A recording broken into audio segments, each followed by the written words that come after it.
어, 자, 오늘은 무국진경 1장입니다. 그래서 여러분들 나는 진경 몇 번 읽어봤다. 사실 이 수업을 진행할 때 제일 좋은 거는 읽어오고 질문을 해주시면 그 질문에 대한 답변을 하는 게 제일 좋거든요. 이런 읽다가 이런 게 궁금하다는 건 언제든 갖고 와서 질문을 올려주시고 그 중에 제가 대답 못하는 건 그냥 모른다고 편하게 얘기하겠습니다. 그리고 한자 굉장히 많은데 전 이거 몰라요 얘기하는데 그거는 전 국민이 몰라요.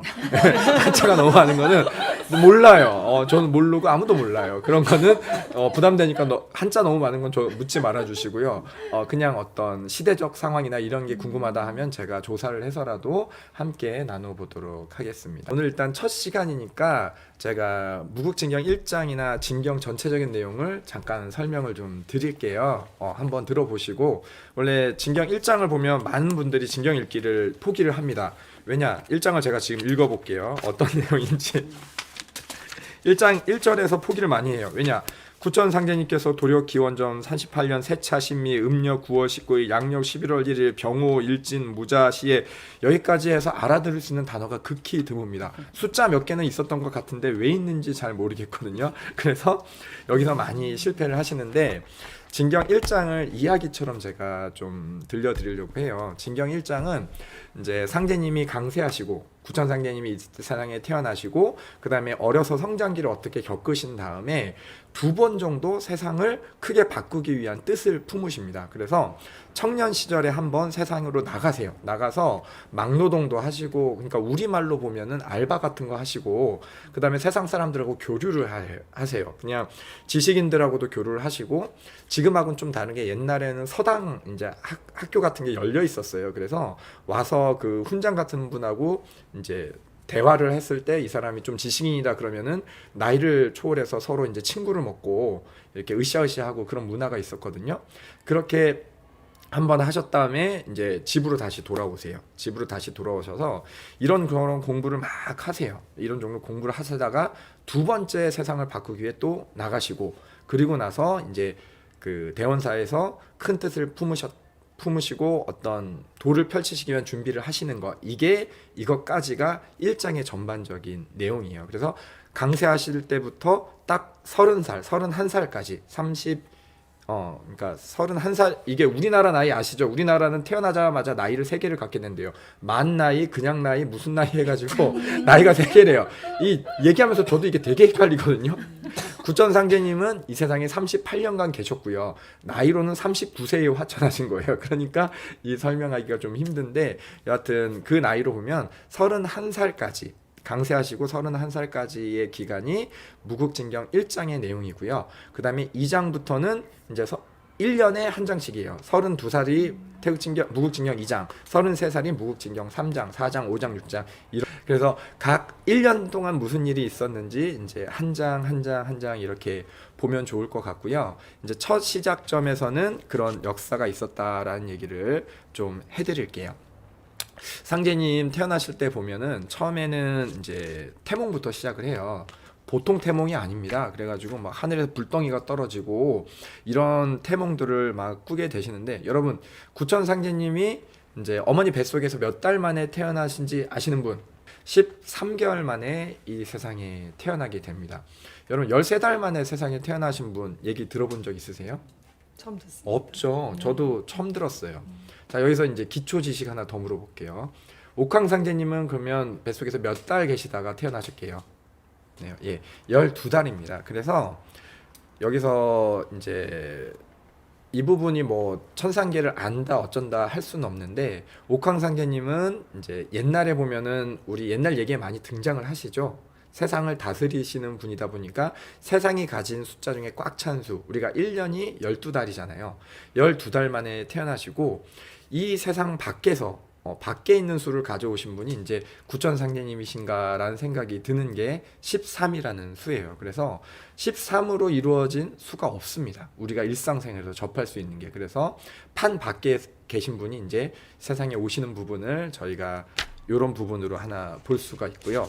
이제 세상에 태어나셔서 잘 아시겠지만 머리도 엄청 좋으셨고요. 힘도 굉장히 세셨어요. 그리고 서당에 가서 뭘 배우는데 그 서당 훈장 선생님보다 더 많이 잘 알아서 훈장 선생님한테 아버지 저 배울 게 없는데요. 그리고 저기 서당에 안 나갔어요. 지금으로 보면은 이제 좀 납득하기 어려운 부분이 있겠지만 아버지한테 저는 가서 뭐 하늘천 따지 배운 다음에 더 배울 게 없어서 더 이상 배우지 않겠습니다라고 하고 나가지 않고 혼자 공부를 좀 하시게 됩니다.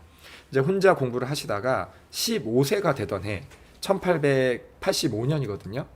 15세가 되던 해에 이제 아까 말씀드린 밖에 나가서 일도 하시고 스스로 공부도 하시고 이런 일들을 처음 시작을 하세요. 그래가지고 사람도 많이 만나시고 세상을 배우는데 이때 세상이 어떤 시기냐면 동학농민 운동이 일어나던 동학농민 혁명이 일어나던 시절이거든요. 그래서 사람들하고 이제 교류를 많이 하면서 그 동학 때문에 사람들이 많이 죽게 됐을 때 그 사람들을 살리기도 하고 이렇게 가서 이 길로 가면 안 된다라고 도와주기시기도 하는 그런 장면들이 하나둘씩 이제 연출을 하게 됩니다.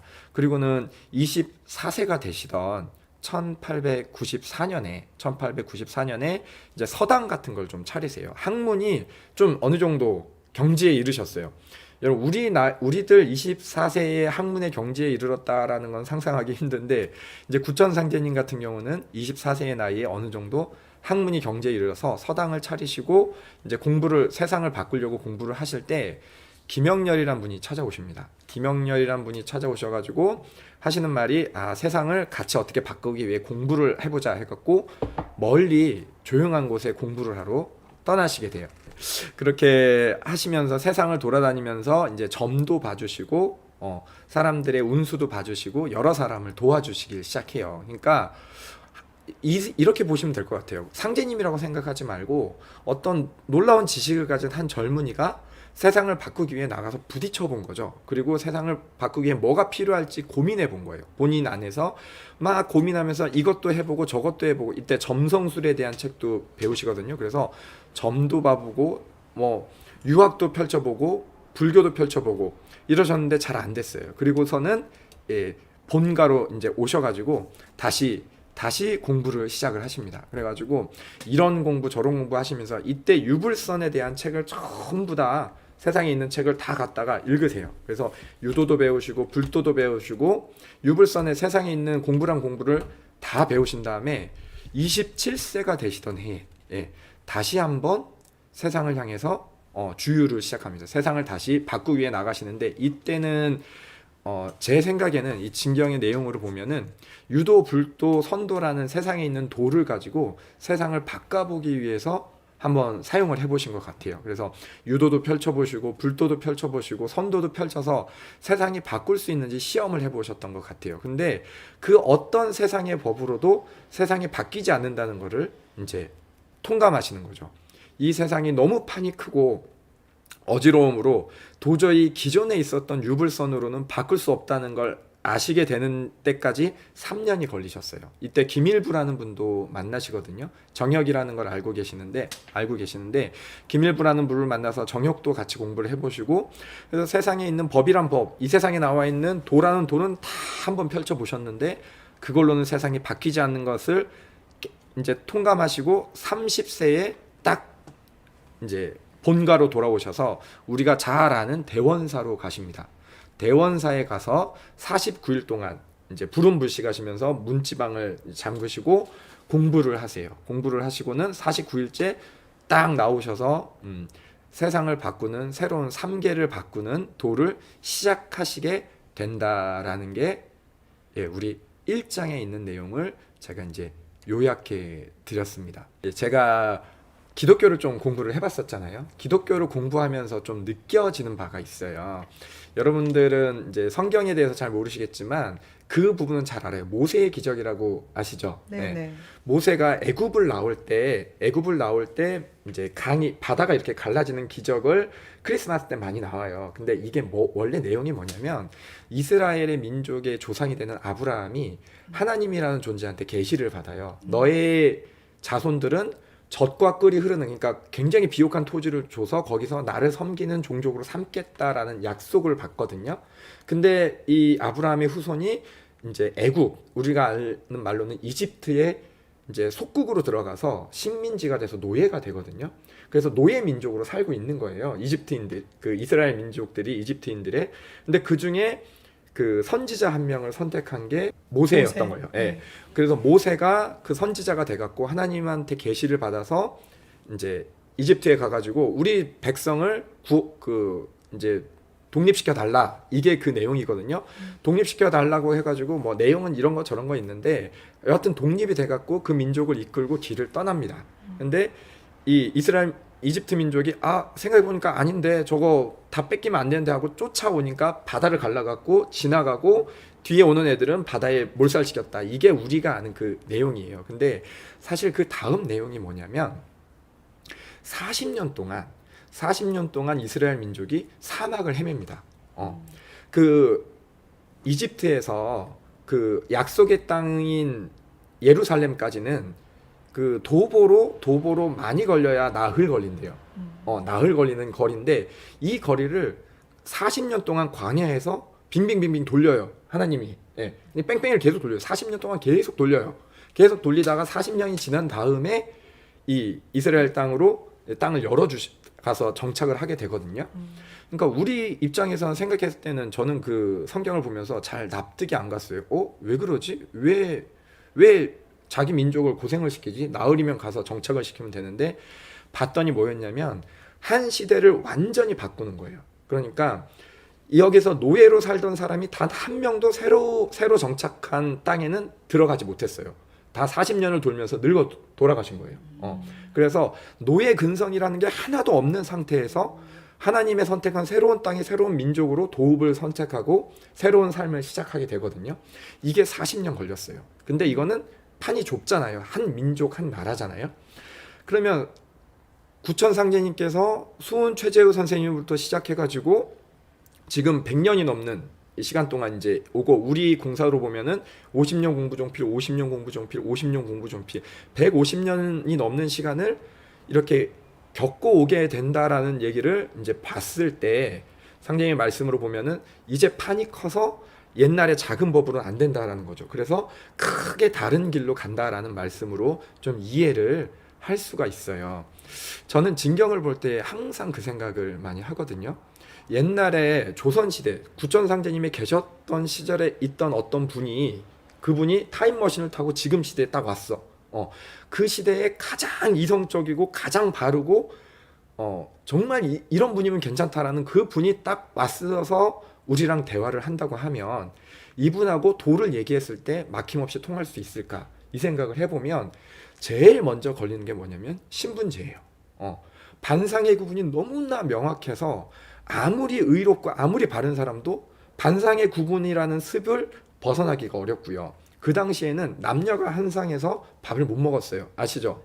남자들 저기서 먹고 제일 크신 할아버님이 먹고 좋은 반찬 남으면 밑에 있는 손주들이 먹고 이랬었어요, 예법이. 근데 그런 분들이 와가지고 지금 시대처럼 아버지랑 맞담배 피고 방에 앉아서 밥 먹으면 이런 천인 공할 놈들 하면서 난리가 날 거예요.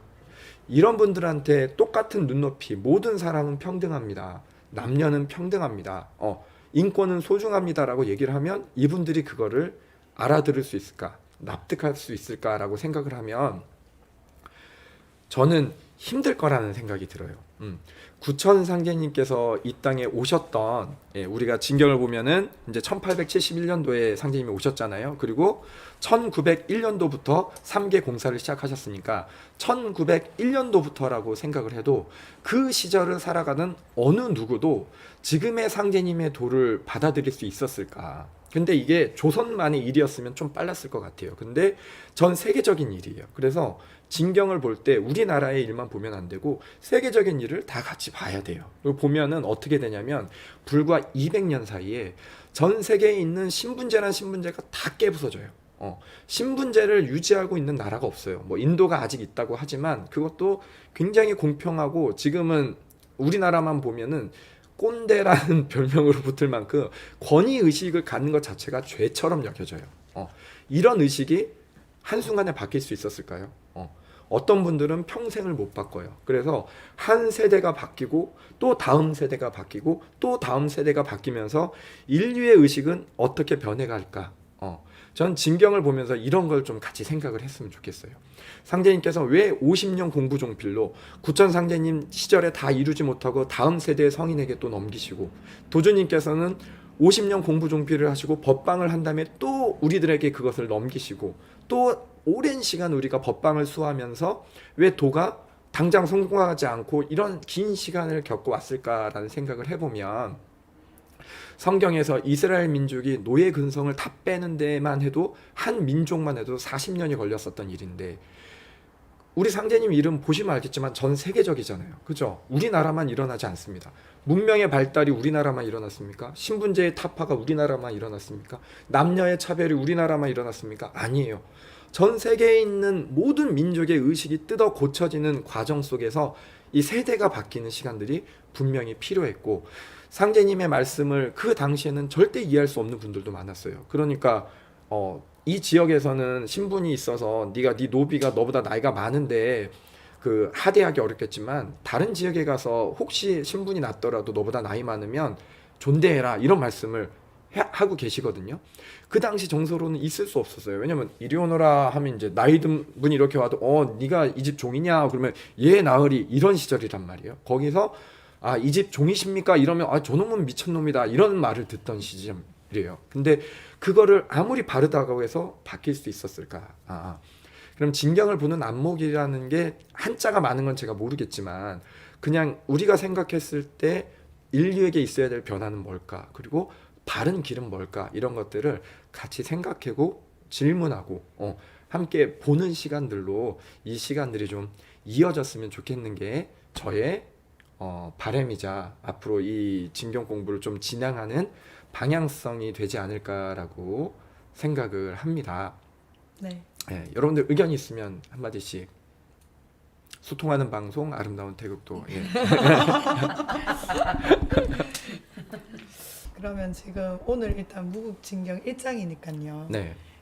일단 포령은 많이 또 보셨으니까 네. 1장에서 제일 중요한 구절을 뽑아라 하면 51절에 상제님께서 장기간 불면불식 하셨으나 조금도 초췌하지 않으시고 도리어 오간이 구슬같이 윤기가 나시고 눈빛은 샛별처럼 빛나시니라. 다만 의복이 넘는 남루하심으로 금곡이 급히 본댁으로 사람을 보내어 의복을 가져오게 하시니. 왜 이 장면을 얘기를 드렸냐면, 상제님께서 새로운 세상을 여는 첫 시작점이라고 저는 여기를 생각을 하거든요. 네. 그러니까 이때 상제님께서 어떤 뜻을 품으셨을까? 모든 것이 이 순간에 다 집약이 돼 있을 것 같다라는 저만의 상상이 되는 거죠. 세상을 어떻게 바꿀 거고 무엇으로 할 거고, 사실 이때 품으셨던 마음은 2장으로 넘어가면 이제 줄줄이 이제 설명을 하고 계시거든요. 그래서 2장으로 갔을 때 어떤 세상이 펼쳐질 거고, 너희들은 어떤 마음을 먹어야 되고 어떤 생각으로 가야 되고, 내가 왜 사람을 모았고 내가 왜 세상을 바꿀 거고, 이런 것들이 2장부터 이제 막 쏟아지거든요. 그러니까 이때 품으셨던 마음을 저희한테 이제 가르쳐 주셔야 되는 거죠. 그리고 새로운 세상이 어떻게 되는지 가르쳐 주셔야 되고, 상제님과 뜻을 같이 할 사람들을 모으셔야 되는, 그 모든 시작이 되는 장면이 이 장면인 것 같아요. 그 문을 열고 아주 멀끔한 모습으로 탁 나오시는 그 순간. 그래서 저는 1장 생각하면, 그러니까 진경 9절이 아니라 그 순간이 항상 떠오릅니다. 네. 모든 도의 시작이 된 것 같아서. 네. 저도 그런 것 같아요. 이게 구천상제님께서 처음부터 당신이 구천상제님이신 거를 모르셨죠. 네, 모르신 그쵸? 걸로 보여요. 예. 네. 왜냐면은 여기에 이제 그 나오시면서 구천상제님이심을, 당체이심을 대오 자각하셨다라는 구절이 나오니까요. 네, 맞아요. 네. 우리 무국진경은 여러분 어떤 역사를 가진지 아십니까? 그 보촌교라는 종단이 있었어요. 차경석의 보촌교라는 종단이 있었고, 그 종단에서 사람들이 이제 공부를 하다가 이상우 이정립이라는 분이 거기서 나와요. 차경석이라는 분이 이 사람이 도 말하는 거랑 좀 바르지가 않다라고 해갖고 나와서 창립한 단체가 증산교라는 단체예요. 지금 시중에 있는 증산도하고는 다른 단체입니다. 증산교라는 단체고, 이분들이 1929년에 1926년에 구천상제님의 말씀이 이제 세상에 사라지는 것 같다. 그래서 기억하고 있는 분들한테 가서 그 얘기를 모아서 책을 편찬하자 그래가지고 당시 구천 상제님을 모셨던 종도들하고 연결된 사람들을 다 가서 인터뷰를 합니다. 그래서 두세 사람의 의견이 중복될 때, 이 말씀을 했다는 게 중복될 때 그것들을 글로 만든 게 증산 천사 공사기, 증산이라는 하늘에 오신 스승님의 이야기다라는 뜻이거든요. 이 책이 처음에 발간이 되고 이걸로 부족하다 얘기를 계속 모아요. 그래가지고 1929년에 대순전경이라는 거를 편찬을 합니다. 대순진료에서 만든 전경 아닙니다. 대순전경이라고 책 이름이에요. 네. 그 대순전경이라는 책을 편찬을 해가지고 사람들한테 이제 공표를 해요. 근데 이게 개정 증부판이 계속 나와요. 그러니까 의견이 하고 사람들의 인터뷰를 덧다고 그래서 총 8판까지 나오거든요. 근데 역사적으로 3판하고 8판이 가장 구천상제님 말씀에 가까울 것이다라고 사람들이 얘기를 하는데 도주님께서 생전에 대순정경 3판을 항상 품에 안고 계셨대요. 우리 진경에 보면은 구천상제님의 전서는 나의 비결이요 나의 전서는 너희의 비결이다라는 말씀이 있잖아요. 그때 말씀하셨던 구천상제님의 전서가 현무경하고 주문서도 되지만 이 대순정경 3판도 된다라고 이제 저희 선배분들 중에 보는 분이 있어요. 왜냐하면 항상 품에 넣고 늘 보셨대요. 구천상제님이 무슨 말씀하셨고 어떻게 해나셨는지 참고서적처럼 하셨대요. 그래서 저희가 무국진경을 만들 때 이 3판을 무국진경의 기본으로 가지고 옵니다. 그래갖고 그걸 기준으로 만든 게 저희 무국진경이에요.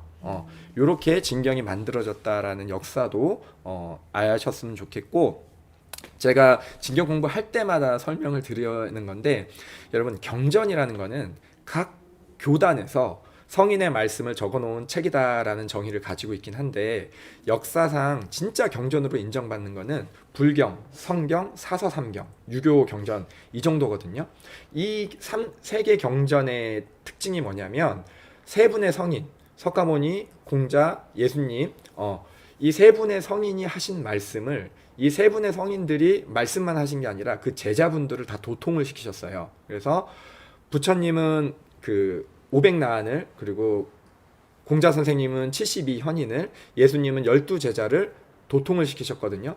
그 도통을 한 분들이 스승님의 말씀을 적은 게 경전으로, 우리가 아는 경전으로 지금 인정을 받고 저희 널리 읽혀지고 있어요.